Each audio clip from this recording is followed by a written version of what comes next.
Welcome to Voice of Nagaland News. Aji day 21 March. Voice of Nagaland News kan ita Council Headquarter Hebron ti aigena ase. The 47th Republic Day celebration nimide organized by Government of People's Republic of Nagalimi. RG laga program chief case to inon yung lay krome Secretary General NPMHR aro various CSOs organization can be aigena attend kora laga dikipase to IW ito 47th Republic Day celebration program laga upor details precise awo.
May I also request everyone to rise as a mark of upholding the dignity of the national flag. National salute! Present arms! Of Jehovah's power, flag of His merciful love, in the emblem of His power. In this place, Naga nation, Shilong Accord.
On the occasion of the 47th Republic Day celebration, 21st March 2026, CSQ Hebron.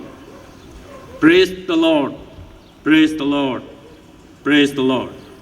Countrymen, for the last 46 years, we have been celebrating this day, the 21st March, to commemorate the establishment of the government of the People's Republic of Nagaland.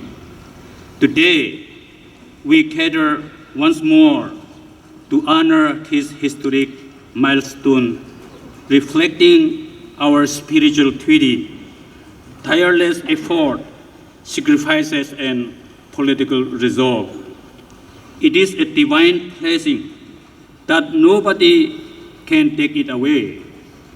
Let us take pride, give thanks to Almighty God, and pray that truth, justice, and fear of the Lord strengthen our government. Countrymen, what we are here today is because of the bravery and spirit of patriotism of our martyrs. They stood at the ground defending our God-given rights, withstanding against a powerful force. They gave theirs today for our tomorrow. The legacy of martyrs is alive today as part of our Naga nation's conscience. And the truest honor from us, the living, is to live by the principles of justice and truth, the champion. Let us continue to uphold the value they fought for. Countrymen, in the context of what we are going through, I am compelled to address the subversive policies and betrayals of the government of India toward our nation. This is a blatant betrayal of truth, breach of trust, or subversive character of highest severity. Today, state-sponsored terrorism unfolds through the Indian security forces as Kuki narco-terrorist groups target the Naga village in Manipur in collusion with the Indian security forces. These surrogates, Kuki militants, are creating hovering provocation leading to chaotic confrontation. Countrymen, our history is alive to tell us that the Naga people sovereignty rights were made known to the British Empire and to the present government of India in no uncertain terms. The Naga strongly projected sovereign narrative based on the universal truth that sovereignty belongs to the people and no authority, however mighty, has the right to take it away.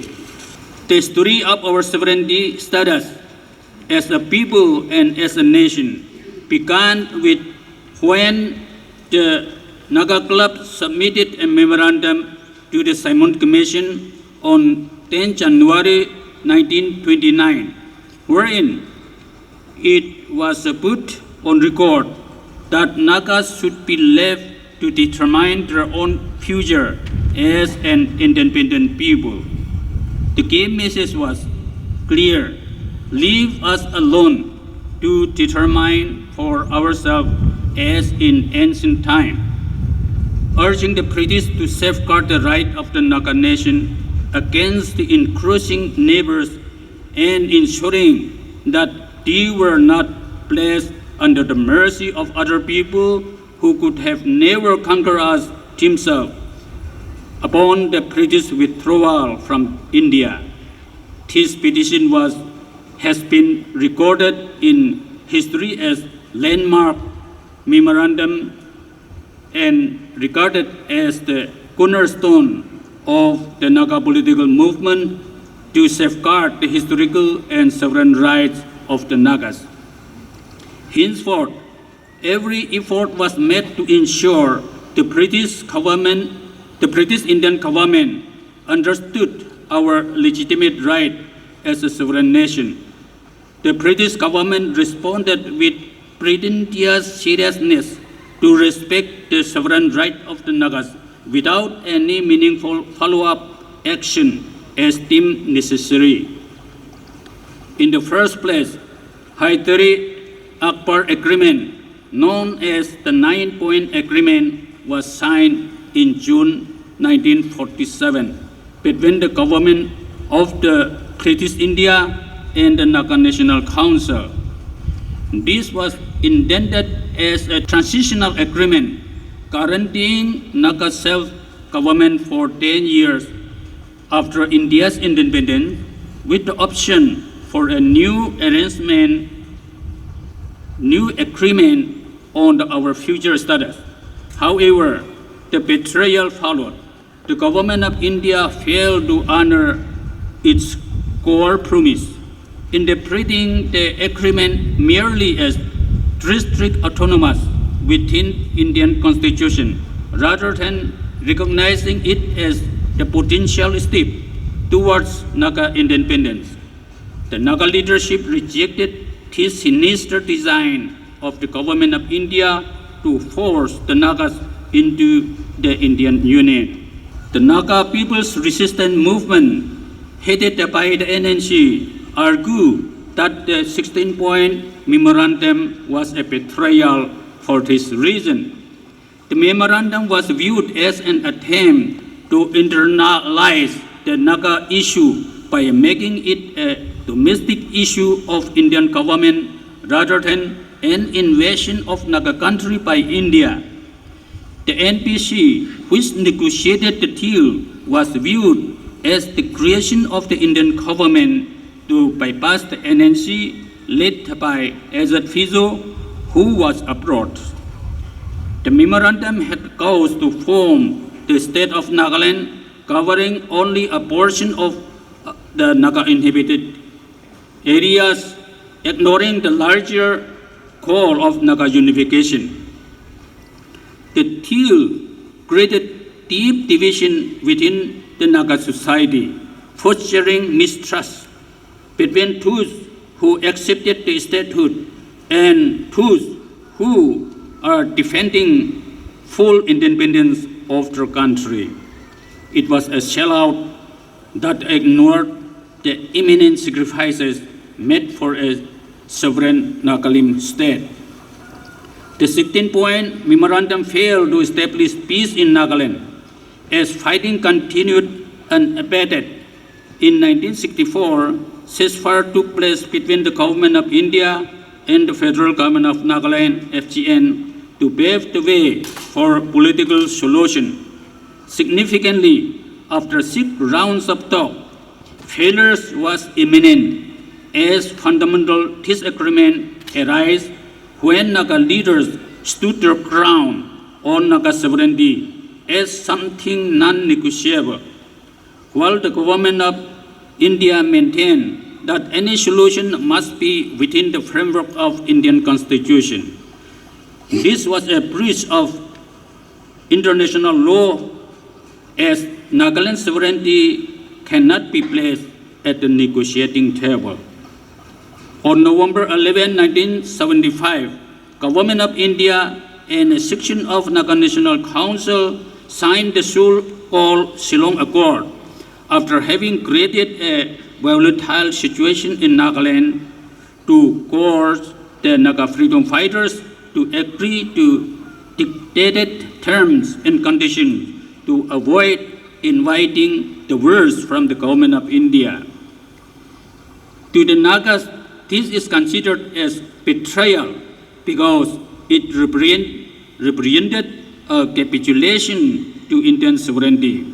Under the deal, it forced the surrender of arms and unconditional acceptance of Indian constitution without addressing the core demand for Naga independence and self-determination, thereby effectively abandoning the 1951 plebiscite mandate.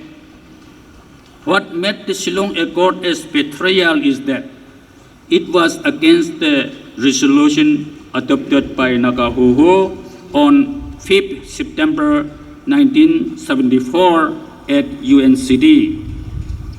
Having realized the failure of the past in establishing peace in Nagaland, the Congress government under the Prime Ministership of P.V. Narasimha Rao approached the Nscn collective leadership in 1995. Finally, ceasefire was signed between the Government of India and the National Socialist Council of Nagaland, effective from 1st August 1997, to pave the way for political dialogue for a peaceful, honorable, and amicable solution. Importantly, framework agreement reflects the truth of the Naga history as a sovereign nation.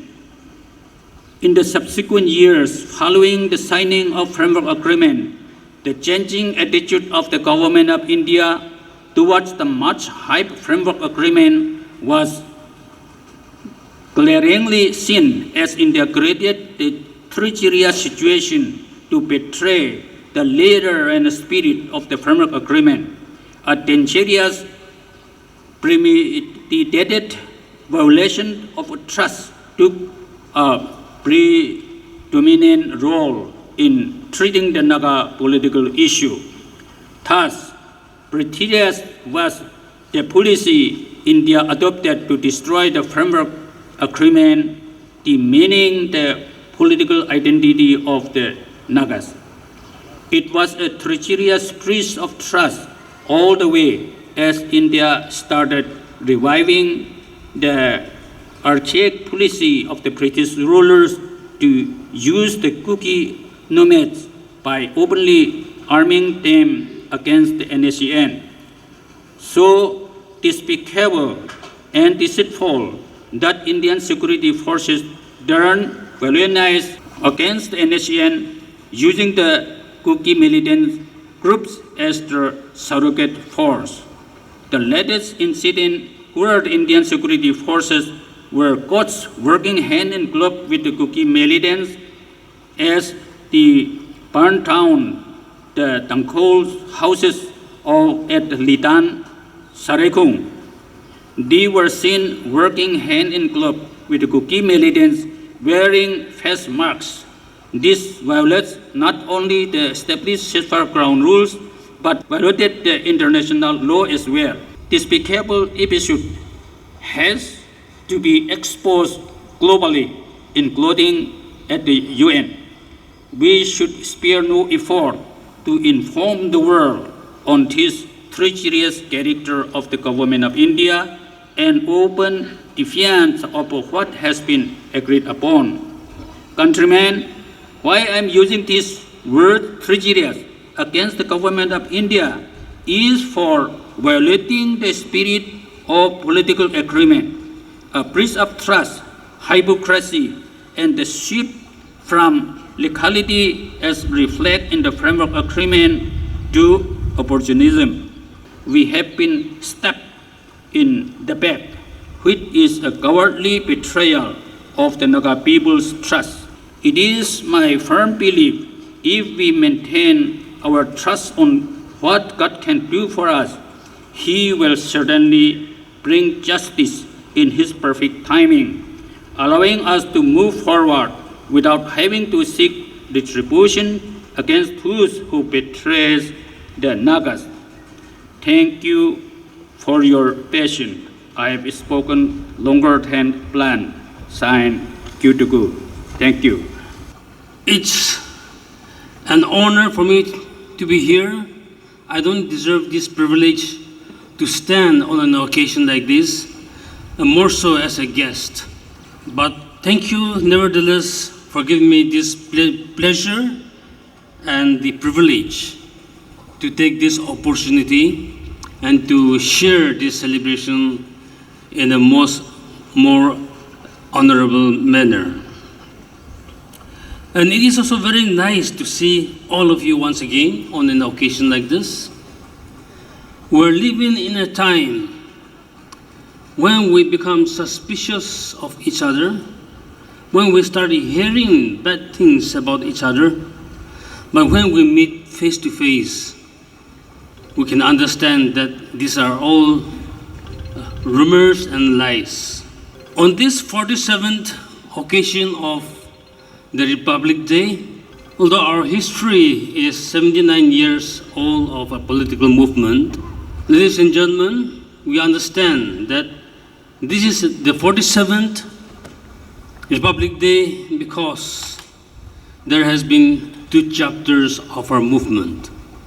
And in these 47 years of struggle, or say 46 years that has passed, I just want to look back and reflect on what has been the performances of the Nscn GPRN after it was formed in 1980. Apparently, many years has passed, Apparently, many things have not been achieved yet. But if you look into the ground situation, and if you compare with movements across the world, the Naga people have achieved much through the performance of the Nscn and the Naga army. Many things are there, perhaps. Many difficulties have been overcome. Many difficulties could not be overcome at the same time. But some of the things that keep striking me is the achievement made by the Naga army. And after the formation of the Nscn in 1980, besides some other skirmishes, engagement in battles, I think the Namtilok incident is one fine example of battle victories. I keep recollecting this because in one of our journey with some of the leaders of Nscn to Papua New Guinea, Australia, Bougainville, to study peace processes of other countries, Mr. Angela Simre, we were together, and we often slept in the same room most of the time. And he will talk on and on about how the Namtilok attack was planned out. Sometimes I drift into sleep, unable to listen to his stories anymore. But almost every night, he liked to repeat it. And he will not forget mentioning his dear friend, Mr. Rising, who was one of the recipients. Having said that, I also want to congratulate all the recipients of the award that was just mentioned a while ago. This Namtilok incident to me is extraordinary because I understand that they were specially trained, handpicked Indian commandos trained by the United States Army in Mizoram. There's a special anti-terrorist training center, as they call a school, where they still continue to train. This is some of the contradictions that United States government does to struggling communities. On one hand, they say they support our struggling people. On the other hand, they identify with the suppressors. But this first batch of specially trained commandos, they were humiliated, turned into dust, wiped off from the face of the world by our very efficient, dedicated handful of Naga army.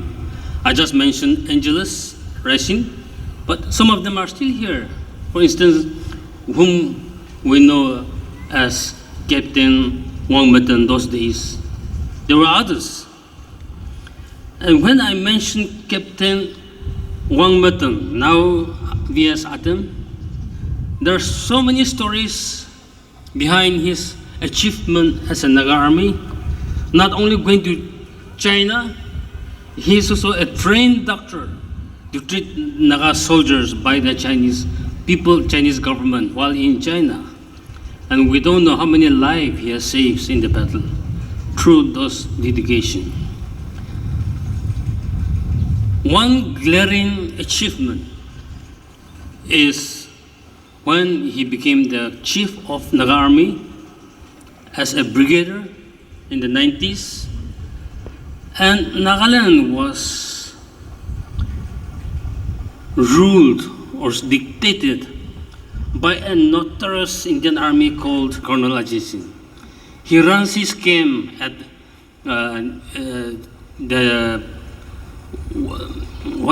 near Gaspani, and he will occupy the whole camp, which was actually like a jail.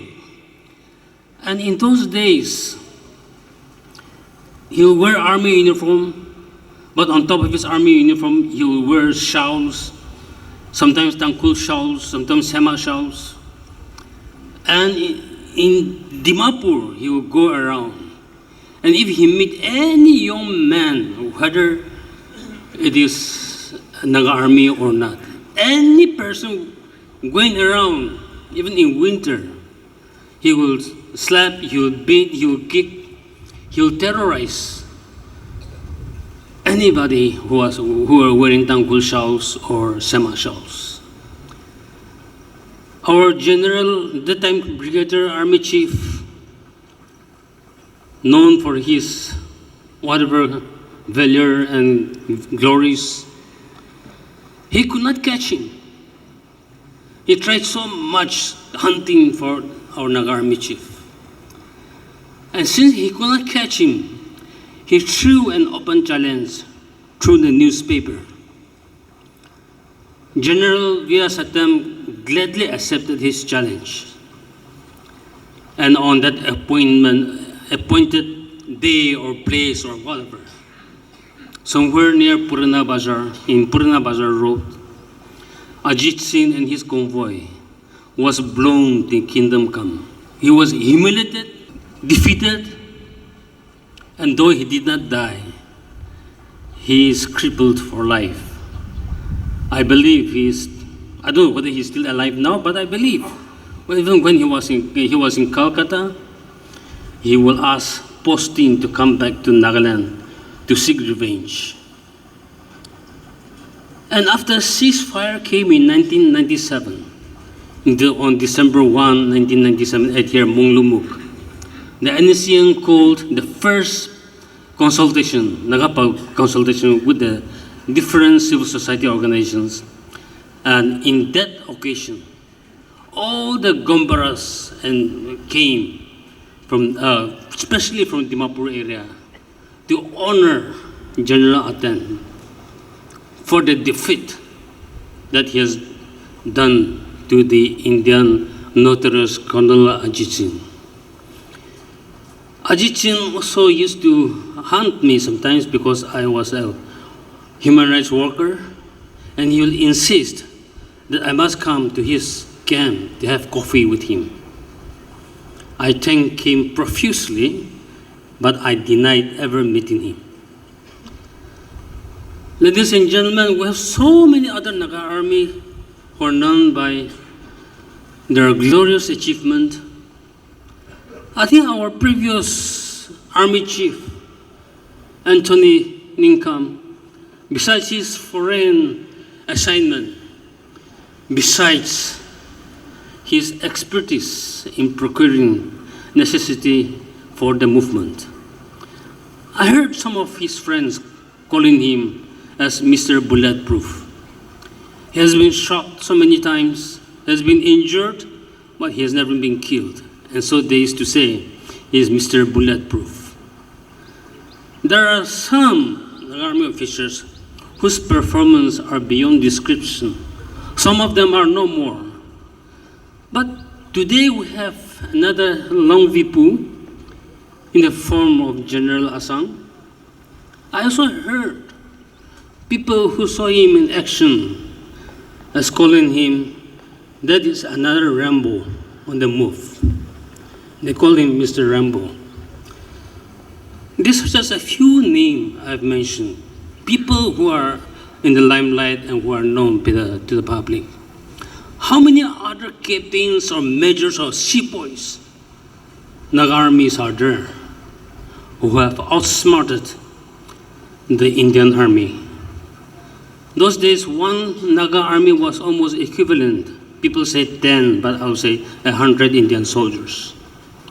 So in these 47 years or 46 years after the formation of the Nscn, the glory and the achievement of the Naga army is not only in the battles. After ceasefire came, if you're following what has been the standard of negotiation, our autocondenser and his team had, in foreign countries, in India, in Nagaland, wherever, there was no interlocutor that India could produce to outsmart our our negotiators, especially the advocacy. These days, General Atem goes in most of the team as a leader, and I think he has done better in many ways. So whether it is in battlefield, in the classroom, or in the negotiating tables, I salute our leaders, particularly the Nscn GPRN. Although if you look at the history, at the performance of the Naga National Council, NNC, and the federal government, there are many, many more stories.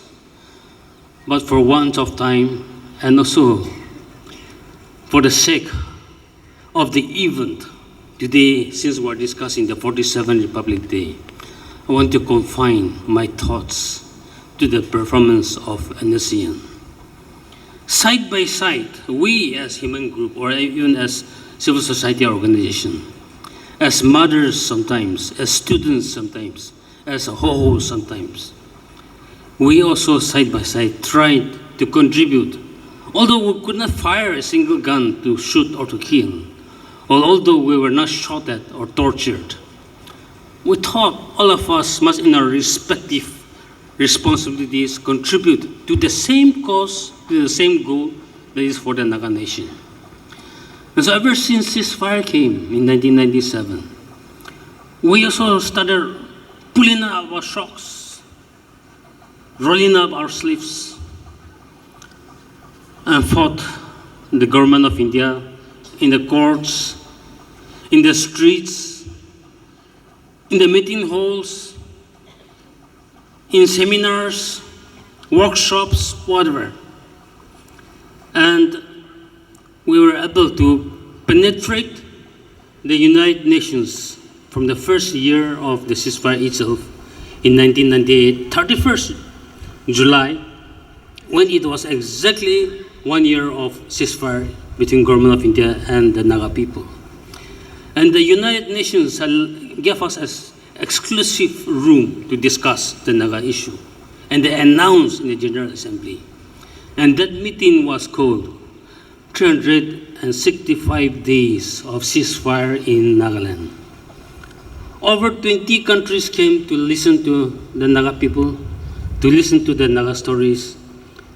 And when the countries came together to pass a resolution on the Naga issue, unfortunately, some sabotagers, somebody from who is well acquainted with the Naga issue and working for the Naga issue for many years, but turned against the Nscn, sabotaged the resolution by saying, just yesterday in the meeting hall, he stood up out of nowhere, stood up and said, just yesterday, Nscn killed 2 guys in Zamai village in Pek district.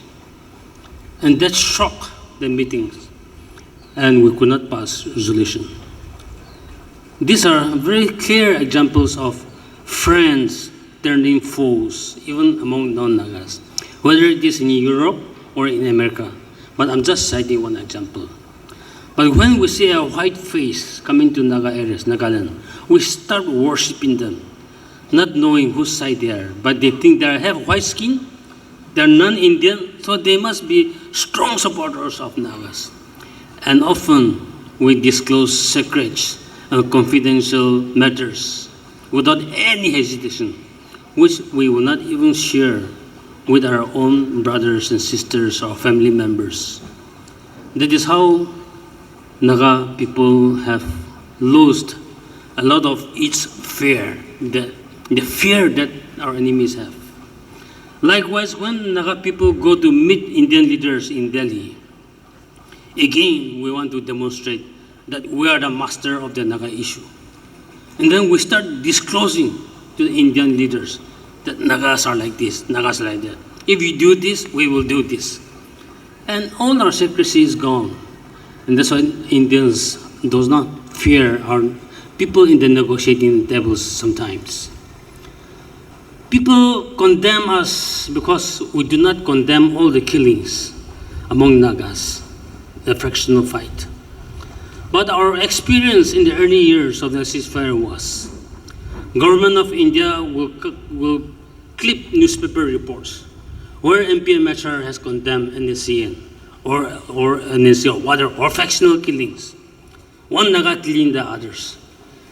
And they take these newspaper clippings to abroad to different countries. And they say Nagas are accusing India of committing genocide in Nagaland. But look at this. Nagas are killing themselves. Indian soldiers are peacekeepers in Nagaland. And today, our Naga public, without knowing, they consider the Indian Army, Assam Rifles, as best friends. Many Naga leaders, including some national workers, hopefully not from this camp, are seen holding Indian soldiers on the shoulders, like buddies, like friends, not knowing that those people have raped their children, killed their children, raped their mothers and sisters, tortured their parents, but they're basking in the glory because they have not experienced any pre-ceasefire situation. Ladies and gentlemen, even in that situation, we also were able to, as I said, penetrate the UN. And from 1998 till 1999, when after the government of India stopped me from going out, from traveling out of India, we went to all the machineries of the United Nations. Those days we go to the working group on indigenous population. And we helped in creating the United Nations Permanent Forum on Indigenous Issues, which is now based in New York. And when this was formed in 2002 for the indigenous people of the world, now this UNPFI is one of the biggest indigenous peoples meeting in the world. MPMHR was specially invited, even without our asking, to come and participate, and we went. And again, shared Naga stories. And in all this occasion, we make sure that Armed Forces Special Powers Act keeps on appearing again and again. And so, in Permanent Forum, expert mechanism on the rights of indigenous people, High Commissioner for Human Rights seminars, the Human Rights Council, which is the second highest body in the United Nations. In all these forums, we were given platforms, and each time we speak the same thing again and again, maybe, but in a different form. But the actual content is the same thing. And how government of India continues to keep on backtracking again and again. And how we have also insisted that if the government of, if United Nations do not monitor even the ceasefire agreement of 1997, which was signed at the highest level, Indian government will not hesitate to backtrack anytime. And that is what they have been doing, as we have seen what happened even in the framework agreement. But there are many countries across the world now who have understood our issues, and they will contribute in whatever way they can without displeasing India. As diplomatically as they can, they will.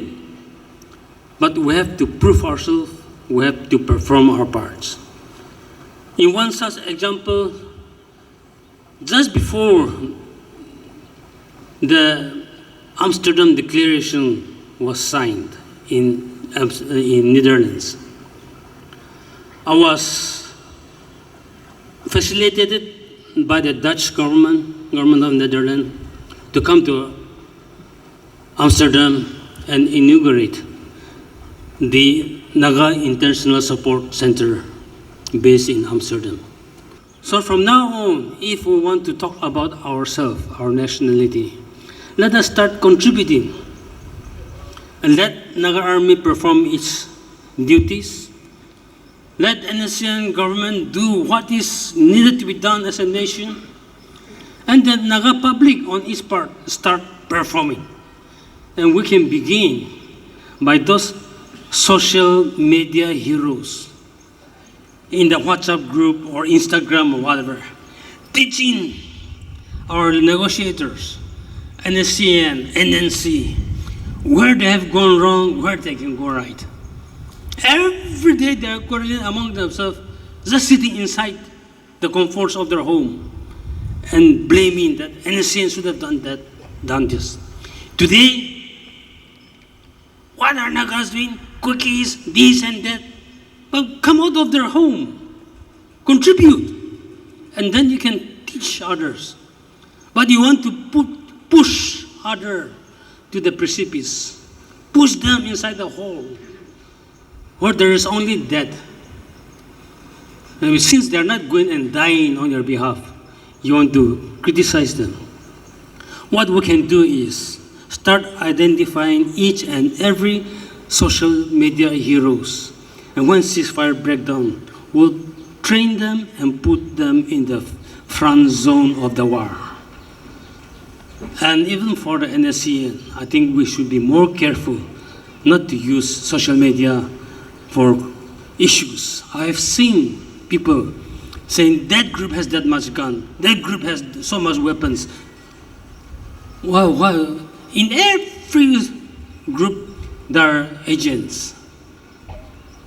And every group there are Nagas. If there are 10 people in one group, there will be at least 2 spies, informers, even among Nagas. We're in that situation. So if we need to talk something important, we can always talk face to face. When the Naga movement for freedom started, there was no telephone, there was no taxis, no buses, no vehicles, forget about telephone, mobile phones. Even letters, there was no post office. But they could convey messages from Nagaland to London when necessary. Today, what have become of us? We have dehumanized ourselves and we're roaming the streets as if we're the most intellectual people in the world. Sorry if I've offended some of you, but if we mean business, let's talk business. Thank you so much, ladies and gentlemen. I bring warm greetings on behalf of the Office of the Naga Student Federation on this 47th Republic Day of the Naga people. Our history is not just a series of events, but let me tell you, it is a saga of resilience, courage, and unyielding pursuit of sovereignty. Today, it marks a pivotal moment in our history, the 47th Republic Day of the Naga people. As we reflect the significance of this event, which stands as a testament to the unwavering resolve of the Naga people.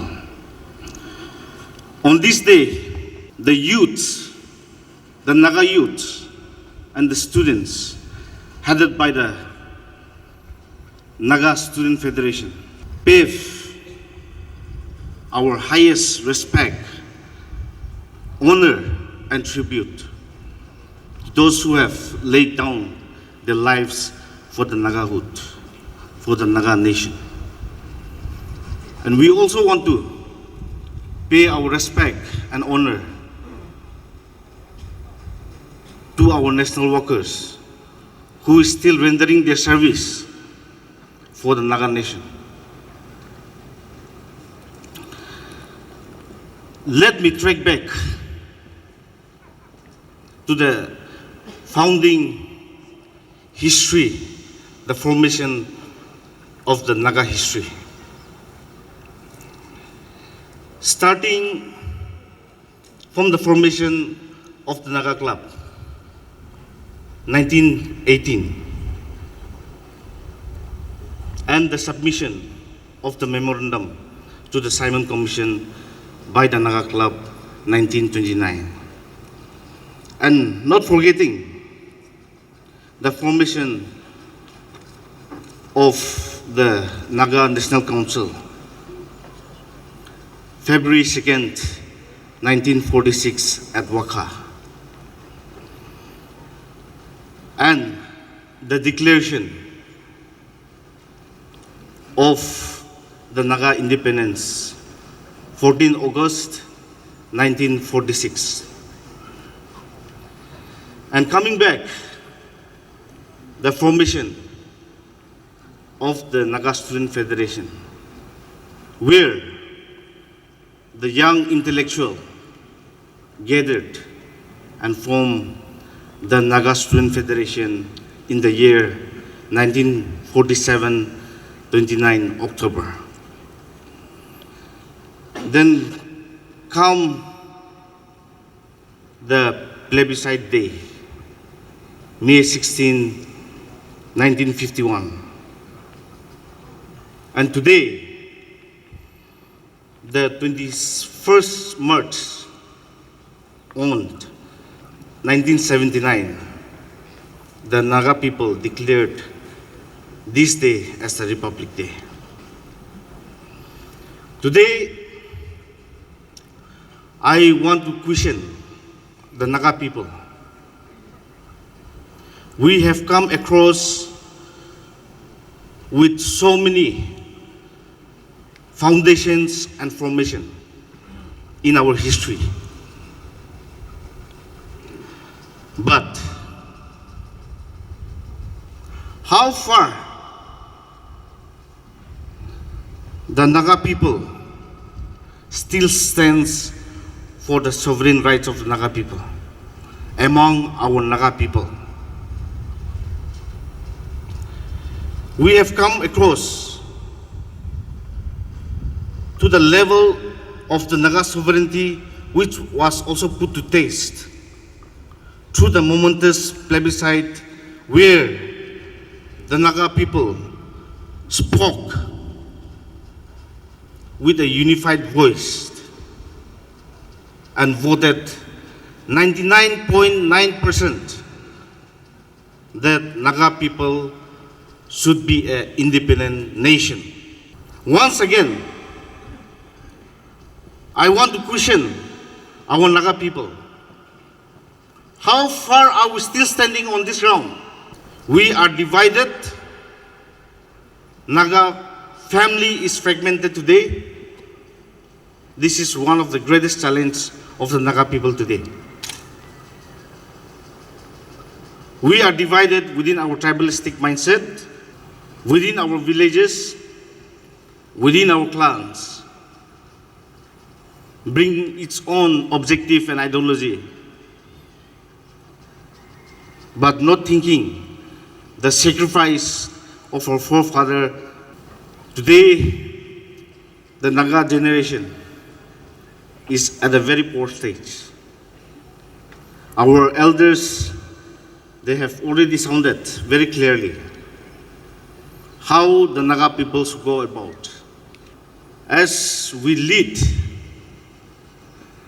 the youth and the students community today, we also want to put our mind to the Naga people. As we took over the office after we were elected this tenure on September 4, this present tenure have committed that we will unite the Naga people despite of all challenges. And today, we have to come together at any cost. This should not be the choice of the people, but this is a mandatory for all the Naga people to come together. If we have to see now, some of our past speakers have already stated very clearly, our enemies, they have breached, they have violated the political talks that was going ahead. They have breached the trust of the Naga people.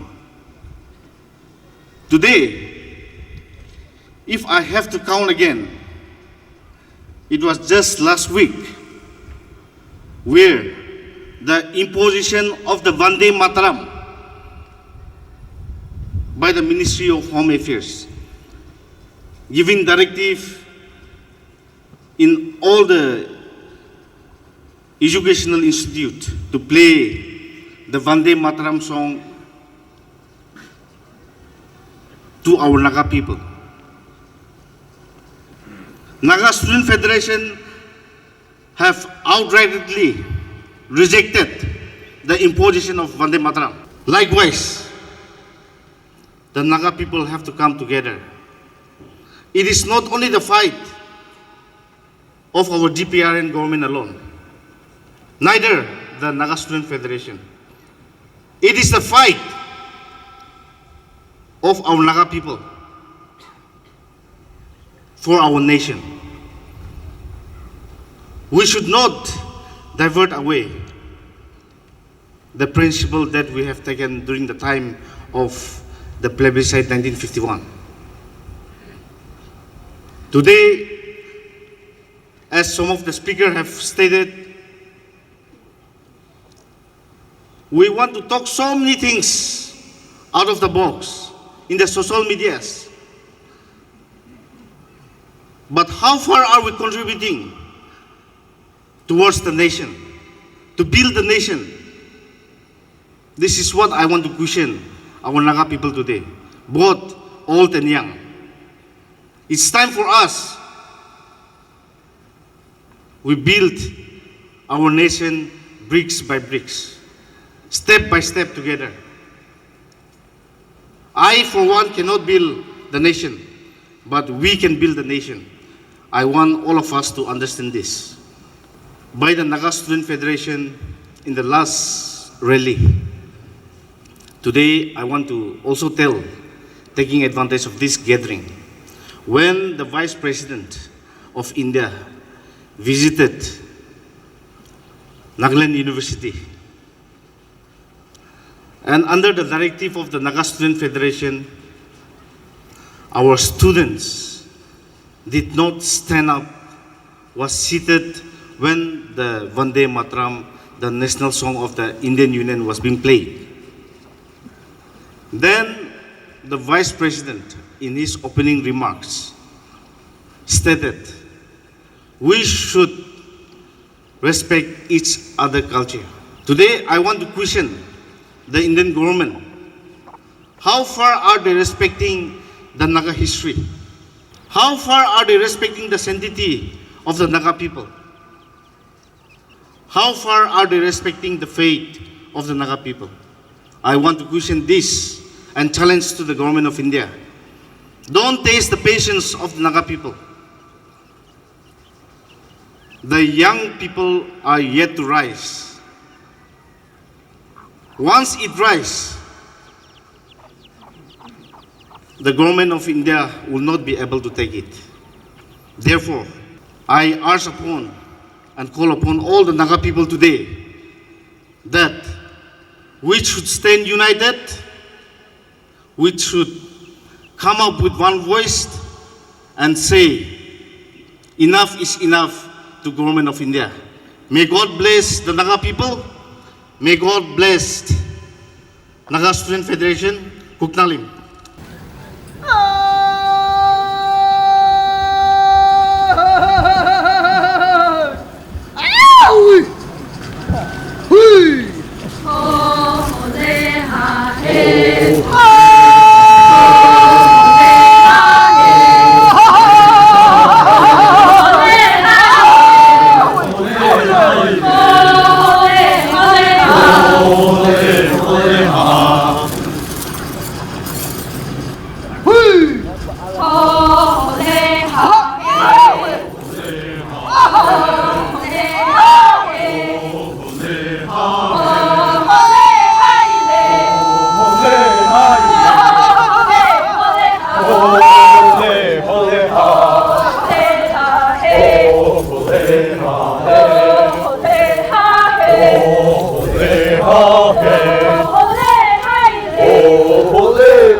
民真呀，用生日若定我都，那个样子上啊，日子给他帮我洗喽，得都不可你，撒了得表了，